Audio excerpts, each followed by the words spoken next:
When multiple distinct execution pathways attempt to read and write to a single block of shared memory at exactly the same time, the instructions collide. The operating system must decide which thread gets priority, or the data itself becomes corrupted. Early computer science solved this using tools like semaphores. These are manual, low-level lock and unlock commands placed directly into the code by the programmer to act as traffic signals for the hardware. This flowchart maps out a manual lock strategy. If a developer forgets a single wait command or omits a single signal command, the entire application freezes in a deadlocked loop or triggers a silent race condition. The system relies entirely on human infallibility.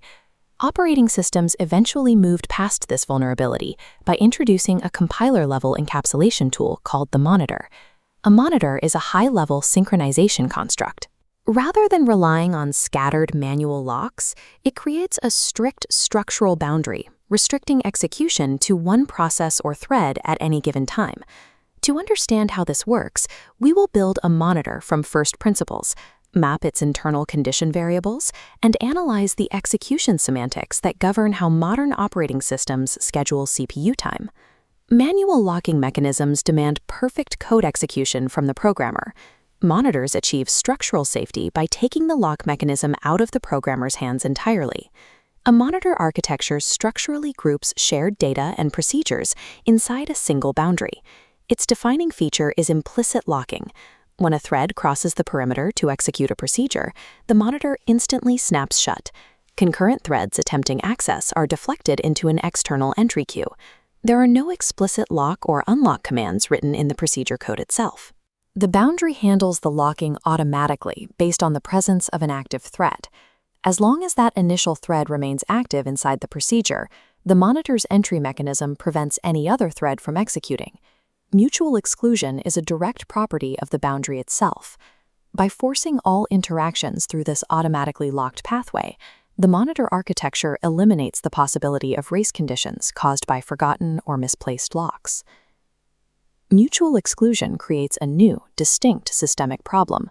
A thread may successfully enter the monitor, but lack the specific system state required to complete its work, such as trying to read from a buffer that happens to be empty. If that thread simply sits inside the monitor, idling in a loop while waiting for data to arrive, it maintains the lock. The entire system bottlenecks because no other thread can enter to deliver the data it needs. To solve stalling, monitors use condition variables, internal queues for threads waiting on state changes.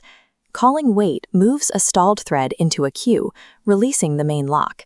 Another thread can then enter, modify data, and call signal to wake exactly one waiting thread. Condition variables give threads a safe way to park themselves and yield CPU control. This allows the rest of the system to enter the monitor and make the state changes required for the parked thread to finish its job. We can test this architecture against the classic producer-consumer deadlock scenario, where one thread writes data and another reads it. Our split screen shows monitor buffer code left and memory right. A consumer enters. Finding count 0, it calls wait, parking in the queue and releasing the lock. A producer then enters, iterates count to 1, and signals the queue, ejecting the ready consumer. The monitor orchestrates complex, multi-state thread dependencies natively. It ensures memory arrays are only modified when the system state is structurally valid. This introduces a nuanced CPU scheduling problem. In the exact millisecond a signal is fired, two threads are suddenly active, the signaling thread and the newly woken thread. Which one gets immediate control of the CPU? In Hoare semantics, the signaling producer freezes instantly, transferring direct CPU control to the woken consumer. This ensures safety, but degrades performance. In Mesa semantics, the signal only wakes the consumer, routing it to the entry queue to compete, while the producer keeps running. This creates a specific danger. Because the woken thread must wait to re-enter, another random thread might slip in first and change the state back to 0 before the consumer actually gets to run. This creates a strict programming rule. Mesa monitors require developers to wrap their condition checks in a while loop, rather than a simple if statement. This forces the thread to re-verify the condition upon waking. Mesa semantics trade theoretical, instantaneous state guarantees for critical system efficiency, pushing the burden of re-verifying conditions onto the programmer.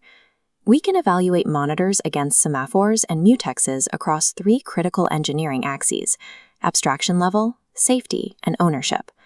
Compared to manual semaphores, monitors provide a more secure synchronization model due to implicit ownership. The physical coupling of data, procedures, and automatic boundary locking reduces logic errors. Semaphores maintain a lower safety profile. Lacking structural ownership, they function as independent variables floating freely, making them vulnerable to deadlocks. This structural safety dictates how modern software engineering standards operate.